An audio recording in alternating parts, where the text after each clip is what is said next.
আসসালামু আলাইকুম সুপ্রিয় 2025 সালে এইচএসসি শিক্ষার্থী বন্ধুরা, কেমন আছো তোমরা? আশা করি ভালো। আগামী 26 জুন থেকে তোমাদের পরীক্ষা শুরু। আর মাত্র 23 দিন সময় বাকি আছে। আর তোমাদের সেই পরীক্ষা নিয়ে শিক্ষা বোর্ডে প্রত্যেক বছরে কিন্তু জরুরি কিছু নির্দেশনা দিয়ে থাকি। এবছরও তার ব্যতিক্রম নেই।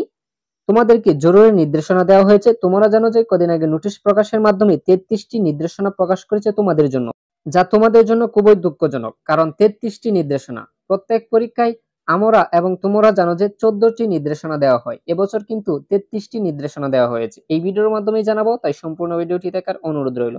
সুপ্রিয় শিক্ষার্থী বন্ধুরা, দেখো এইচএসসি পরীক্ষা 2025 নিয়ে জরুরি নির্দেশনা। অবশ্যই তোমাদের সেই নির্দেশনাগুলো মেনে তোমাদের পরীক্ষায় অংশগ্রহণ করতে হবে।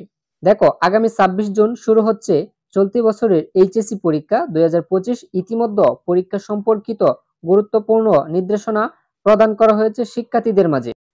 দেখো, যে নির্দেশনাগুলো জানা শিক্ষার্থীদের জন্য অত্যন্ত গুরুত্বপূর্ণ। পরীক্ষার রুটিন প্রকাশের সাথে সাথে শিক্ষার্থীদেরকে 14টি নির্দেশনা জানানো হয়েছে। দেখো, পরবর্তীতে আবার শিক্ষা মন্ত্রণালয় থেকে এইচএসসি 2025 নোটিশ প্রকাশ করার মাধ্যমে 33টি নির্দেশনা জানানো হয়। তবে সকল নির্দেশনা শিক্ষার্থীদের জন্য জরুরি নয়। আমরা শিক্ষার্থীদের জন্য যে সকল নির্দেশনা জরুরি তা নিচে উপস্থাপন করা রইল। দেখো, 1 নাম্বার হচ্ছে পরীক্ষার কেন্দ্রে পরীক্ষার্থীদেরকে 3 ফুট দূরত্ব বজায় রেখে বসাতে হবে। তারপর দেখো, প্রতি 20 জন শিক্ষার্থীর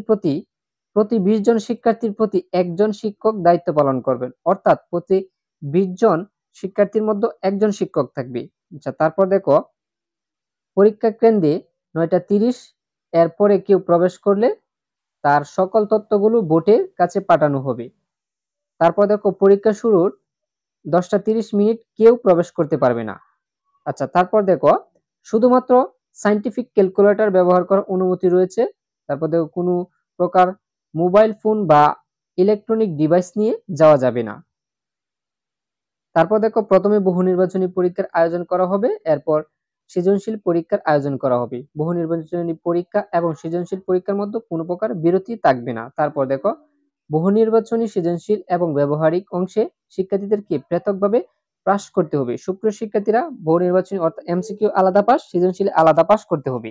সুপ্রিয় শিক্ষার্থীরা, এইচএসসি 2025 সকল আপডেট পেতে অবশ্যই চ্যানেলটিকে সাবস্ক্রাইব করে সাথেই থাকো।